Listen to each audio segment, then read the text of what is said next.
ইমামে আবু হানিফা রহমাতুল্লাহ আলাইহি, ইমাম শাফি, মালিক রহিমাহুমুল্লাহ, ইনরা ওখান থেকে বের করে প্লেটে জমা করে দিয়ে গেছে। আমরা অনাসে শুধু লুকমা লুকমা খাবো, উন্ডা বের করে দিয়ে গেছে কোন আয়াতে থেকে ওযুর ফরজ 4টে উন্ডা জানে। আমার সেটা জানা জরুরি না, আমার জানা জরুরি ওযুর ফরজ কয়টি? 4টি। গোসলের ফরজ কয়টি? 3টি। সাবান দানি, গরম পানি, গামছাখানি। গোসলের ফরজ সাবান দানি, গামছাখানি, গরম পানি। গোসলের ফরজ 3টি। 1 নম্বরে গড়গড়ায় কুলি করা, 2 নম্বরে নাকের নরম জায়গায় পানি পৌঁছানো, 3 নম্বরে সারা শরীর ডলিয়া মলিয়া পরিষ্কার করা। কথা বলেন? এর ভিতরে খুচরো মশলা আছে বহুত। নারীদের গোসল ফরজ, কয় মহিলা জানে কিভাবে সুন্দর করে গোসল করতে হবে? পানির মধ্যে ডুব দিয়ে ডলিয়ে ডলিয়ে উঠে চলে আইছে। নাকফুল ভিতরে নাড়াচাড়া করে নাকফুলের ছিদ্রের ভিতরে পানি পৌঁছানো ফরজ।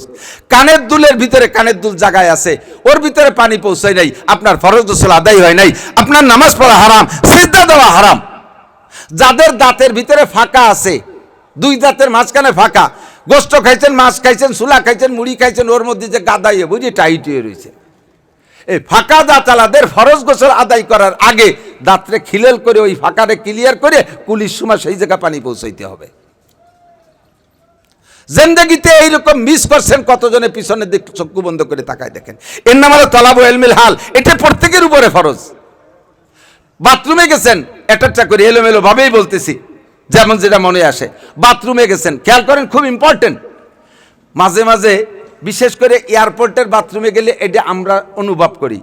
বাড়ির বাথরুম তো পুরো অয়েল দিয়ে ঘেরা, একজনের বাথরুমে গেলে ভিতরে কি দেখি হতেছে ভাসেতে টের পাওয়া যায় না, কিন্তু এয়ারপোর্টের বাথরুমে ছাদ খোলা, ও জায়গা গেলে বোঝা যায় যে ভাসের জন কি দেখি হতেছে, খানিকটা অনুমান করা যায়। বাঘে পানি খাওয়ার মতো চটাত চটাত করে শব্দ আসছে। খেয়াল করেন, পানি খরচ করার সময় আপনার হাতটা কেমন ব্যবহার করবেন। প্রথম পানি যখন শুরু পানিটা দিয়েছেন, ওই সময় আপনি যদি উপর দিক বাড়ি মারেন, তাহলে ওই ময়লা মাখাইনে পানি সিটে আপনার গায়ের আশেপাশে লাগতে পারে কি পারে না? পারে না? তা আপনার শরীরও পাকছিল, কাপড়ও পাকছিল, আপনি বাথরুমে যাইয়া বাথরুমের সুন্নতি তরিকার এলেম আপনার না থাকার কারণে আপনি সেখানে শুধু উপর দিক বাড়ি মারতেছেন, আর ওই ময়লা মাখানে পানি সিটে আপনার পায়ে লাগতেছে, কাপড়ই লাগতেছে, শরীরে অন্য জায়গা লাগিয়ে যাচ্ছে। এই অবস্থায় আপনি মূল জায়গাটা পরিষ্কার যখন মনে করেন তখন উঠে চলে আসেন, কিন্তু ময়লা মাখানে পানিতে আপনার গা এবং আপনার কাপড় না পাক, আইসে ওযু বানায় নামাজ পড়ছেন, খোদার কসম আপনার নামাজ হবে না। আপনার শরীরের এই পানিটা ব্যবহার করার জন্য পানি মারবেন আর 8 পিস করে ডলা দিবেন, পানি মারবেন 8 পিস করে ডলা দিবেন, ছিটবে না পানি, যতই ময়লা পানি গায়ে না লাগে। এদিকে আপনার লক্ষ্য রাখা একান্ত জরুরি। এরপরে বাথরুম শেষ করার পরে যে পানিটা আপনার গায়ে লাগছে, অল্প পানি, 1 বদনা পানি, ময়লাও সেখানে ছিল, তাই দিয়ে মিক্সার হয়ে পানিটা গায়ে লাগছে, এই পানির থেকে বাঁচা বড় কঠিন, কারণ এই পানি সকলেরই মাখবে। আর আল্লাহ পাক বলেন, লা ইউকাল্লিফুল্লাহু নাফসান ইল্লা উসআহা, আমি মানুষকে তার শক্তির বাহিরে কোনো হুকুম চাপাই দেই নেই। ওই পানির হাত থেকে বাঁচতে পারবা না বিদায় ওই পানিরে পাক ঘোষণা দেয়া গেল, যে পানিটা গায়ে লেগে আছে নির্ধারিত স্থানের আশপাশ দিয়ে ওই পানিটা পাক। তবে তাকওয়া হলো প্রত্যেকের বাথরুমের ভিতরে একটা গামছা রাখেন, ওই গামছা দিয়ে জরুরত ছাড়ার পরে শরীরের ভিজে জায়গাটা ওই গামছা দিয়ে ডলে পরিষ্কার করে এরপরে পরনে শুকনো কাপড়টা পরেন, এরপরে ওযু বানায় নামাজ পড়তে যান। যেদিন এই আমল করছেন আর যেদিন এভাবে করেন নাই, 2 দিনের ভিতরে আপনি পার্থক্য বুঝবেন। নামাজের মধ্যে দাঁড়াইলে আজকে দেখবেন নামাজের ভিতরে একাগ্রতা বেশি, ধ্যান খেয়াল বেশি, নামাজের মধ্যে ব্যবসা বাণিজ্য মাথায় আসতেছে না, নামাজের মধ্যে বউ বাচ্চা মাথায় আসতেছে না, নামাজের ভিতরে রাজনীতি মাথায় আসতেছে না, সম্পূর্ণ আল্লাহকেই আপনি সামনে হাজির নাজির মনে করতে পারতেছেন। এই মাসালাগুলো আপনাকে জানা একান্ত জরুরি। কথা বলেন, এর নাম হলো তলাবু ইলমিল হাল।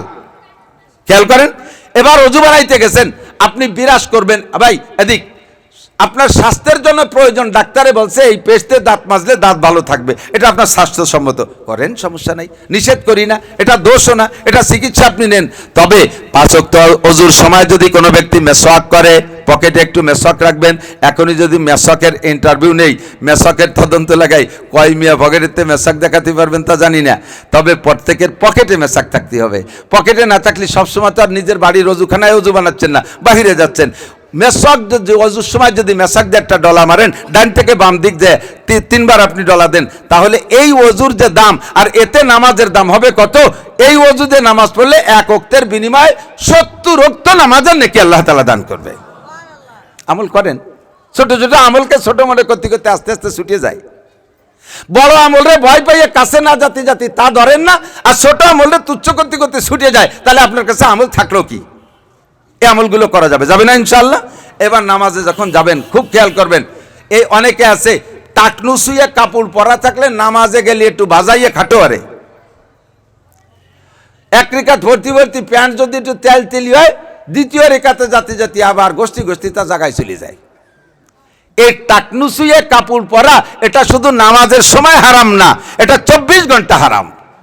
নবী পাক বলেন, মান জাররা ইজারাহু বাতারা লাম ইয়ানজুরিল্লাহু ইলাইহি ইয়াওমাল কিয়ামা, যে যদি কোনো পুরুষ টাকনু শুয়ে পোশাক পরে, লুঙ্গি পরুক আর প্যান্ট পরুক আর পাজামা পরুক আর জুব্বা পরুক, কিয়ামতের ময়দানে আল্লাহ পাক তার দিকে তাকাইবে না। মা আসফালা মিনাল কাবাইন ফাহুয়া ফিন্নার, নবী পাক বলেন টাকনুর নিচেই যেই কাপড়টুক গেল, ওই টাকনু ওই কাপড় সহ জাহান্নামের মধ্যে থাকবে, আর টাকনু থাকবে জাহান্নামে আর টাকনুওয়ালা থাকবে জান্নাতে। এটা কোনোদিনও হইতে পারে না। অর্থাৎ পা যেখানে পাওয়ালাও সেখানে, কথা বলুন ঠিক কি ঠিক না? এই জন্য এই মাসালা আপনাকে জানতে হবে। এবার আসেন, যদিও এলাকায় 5 জনের 3 জন হাফেজ, তবে অনেকেই মাদ্রাসায় পড়েন নাই। আমি চ্যালেঞ্জ করে বলতে পারি, যারা নিয়মতান্ত্রিক উস্তাদের কাছে 2 মাস 5 মাস 6 মাস 1 বছর টাইম লাগাইয়া মাদ্রাসায় বইসা কোরআন শরীফ শুদ্ধ করে পড়া শেখেন নাই, তারা যতই সুন্দর করে পড়েন না কেন, আপনার কোরআন শরীফ পড়া শুদ্ধ হবে না। নামাজ ভাঙ্গার কারণ 19টে, তার ভিতরে 1 নম্বর কারণ মনে আছে নাকি? কথা বলেন। নামাজ ভাঙ্গার কারণ 19টে, জোরে বলেন কয়টি? তার ভিতরে 1 নম্বর কারণ হলো নামাজে কিরাত অশুদ্ধ পড়া। নামাজে কিরাত অশুদ্ধ পড়া, ভালো করে মনে, খুব খেয়াল খুব খেয়াল। দুনিয়ার অন্যান্য নানান রং বেরঙের রস করবো, শুনতে খুব ভালো লাগে, জীবনের সেরা আওয়াজ এগুলো, জিন্দেগির সেরা আওয়াজ নামাজের আওয়াজ। কিয়ামতের ময়দানে যার নামাজের প্রশ্নে পাশ করে যাবেন, আল্লাহর কসম, ফামান সালাওয়াত সালুয়া সাইরু আমালিহি, নবী পাক বলেন নামাজের প্রশ্নে যদি পার হয়ে যেতে পারো, কোন জায়গা তুমি আটকা খাবা না, সব জায়গা তুমি বিনা হিসাবে পার হইয়া যাবা।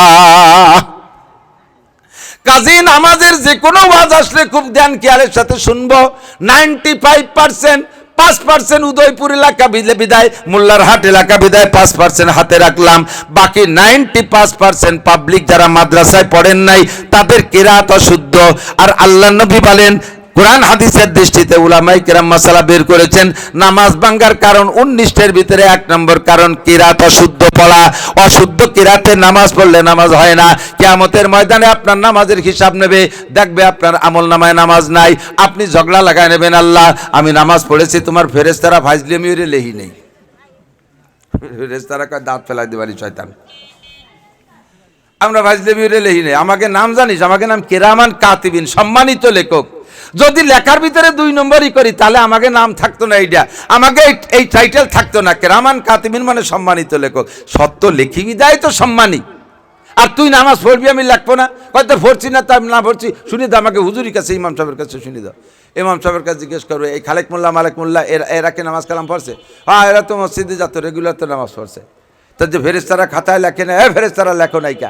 ফেরেশতারা কবে যে আল্লাহ ও যা পড়ছে ও খাতায় লেখা যায় না, আলাদা একটা ডোবের মধ্যে বস্তা ভরি থুয়ে দিয়েছি। ডোব চেনেন না? ওই যে 5-7টা বস্তা দিয়ে একটা বস্তা বানায়, তার মধ্যে বাঙ্গাড়ি বুঙ্গড়ি থুয়ে রেখে ডোব, ওই পয়সা বাঙ্গাড়ির ডোবের মধ্যে গাদি দিয়ে থুইছি, খুলিয়ে দেবো, তুমি দেখবা। দেখে যে নামাজের উঠবসটুক আছে, রুকু সিজদা আছে, পড়ার যা তা লেখ ওর মধ্যে জমা থোয়ার মতো না, এত নোংরা। আলহামদুলিল্লাহ 7 আয়াতে 5-7 35টা ভুল, কোন সূরার 4 আয়াতের ভিতরে 4 দুগুণে 8টা ভুল, কোন একটা হরফের মাত্রা সঠিক না। কাজেই ওর মধ্যে জমা করি নাই, ও ট্রেনিং ঠুকুর নাচন টুকলে হেতুইছি, আর বাকি ওর ফলার মতো কিছু ওর মধ্যে লেখা যায় না। একামত দেয়, আল্লাহু আকবার, একামত কয় না আকামত।